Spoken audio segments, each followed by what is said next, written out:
Das ist die Geschichte einer Welt vor dem Internet. Eine Welt, in der die Kommunikation in den Händen mächtiger Unternehmen liegt. Sie haben die Kontrolle über alles. Von den Leitungen bis zu den Telefonen an den Wänden.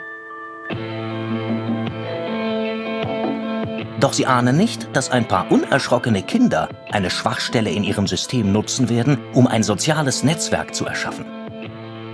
Liebe Internet-User, dies ist die Geschichte eurer vergessenen Vorfahren.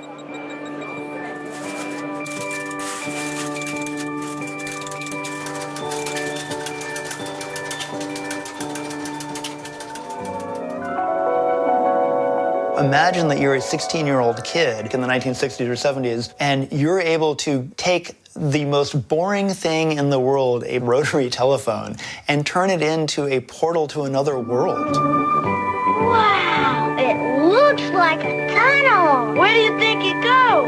Who do you think is in there? Come on, yeah. By the late 60s, early 70s, there was sort of a network of people who were obsessed with the telephone, many of whom were blind.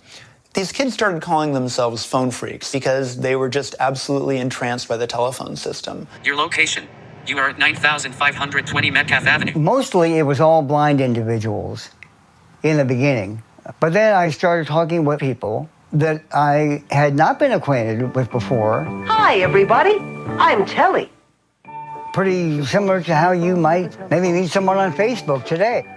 But back then, it was all done through the phone company's vulnerable long-distance phone system. Now, let's take a look down there. That's one of our telephone company crews at work.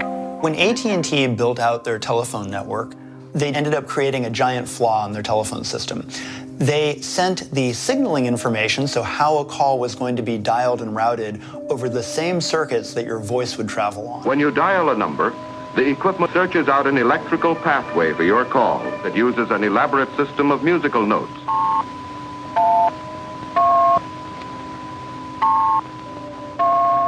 What the phone freaks figured out was that because this whole system is now based on tones, and because those tones are sent over the same pair of wires that your voice is sent over, if you can mimic those tones, you can take control of the network. So let's say we were back in 1971. To make a phone call, you had to start with what they had a start tone and a stop tone. So I figured out how to connect the organ to the phone, and I could then dial with the organ. There were all sorts of ways that you could make these tones. Some kids could whistle.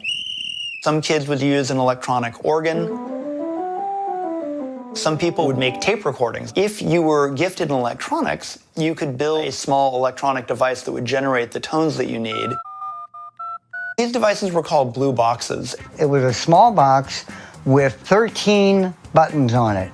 And you could place the speaker up to the mouthpiece of any telephone and then dial.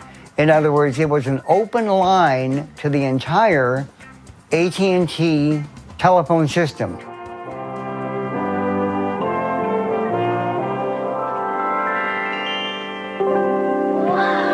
Imagine being inside a computer, and that's really what you were with the telephone network in the 1970s. And if you had a blue box, you could make that computer do things that it wasn't intended to do and do things that you wanted it to do.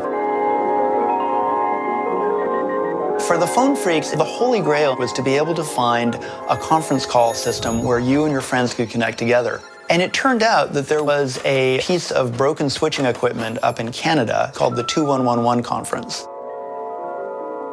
You had to know how to pulse in the numbers 2111 with a blue box. This put you onto a conference line.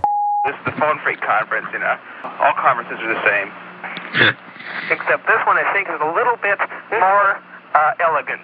Yes. Elegant, I think elegance puts the word for it. It was just an amazing experience. You never knew who was going to be on there. People would be known by these nicknames or handles. There was a newscaster that I really liked whose name was John Weston, so I just adopted that name. You had people like the Whistler, Captain Crunch, Mark Burnett was from Seattle. Bill from New York, Al Diamond from Los Angeles. step by step, link by link, this network of people, this community starts to evolve. I can't tell the This all changed in 1971. A journalist who worked for Esquire magazine got a hold of the story. He wrote an amazing piece that blew open the story of the phone phreaks. Suddenly, there were lots more people who were interested in this. And this meant that things that they used to be able to get away with doing, they now realized it's now actually a lot more dangerous to do. Obviously, everyone knew that what we were doing was probably against the law, and in fact, we soon found out how very serious it was. One fateful morning in 1973, they knocked on my door and they had come with a search warrant. They got some cassette tapes, and all my cassettes had all the numbers of all the phone phreaks.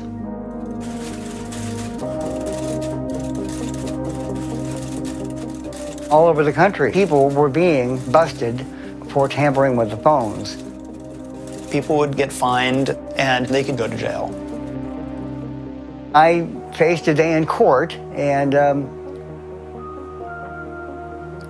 since I was a minor, I was not convicted of anything, but I quit messing with the phones completely. This innocent and wonderful and fun community, because of the light of the media and attention, really kind of came to an end at that point.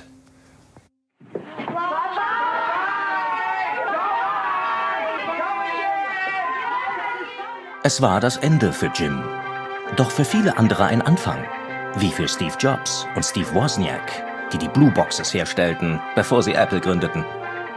Militante Hippies verteilten sogar Handbücher für das Hacken von Telefonleitungen. Und dafür nutzten sie eine andere Technologie.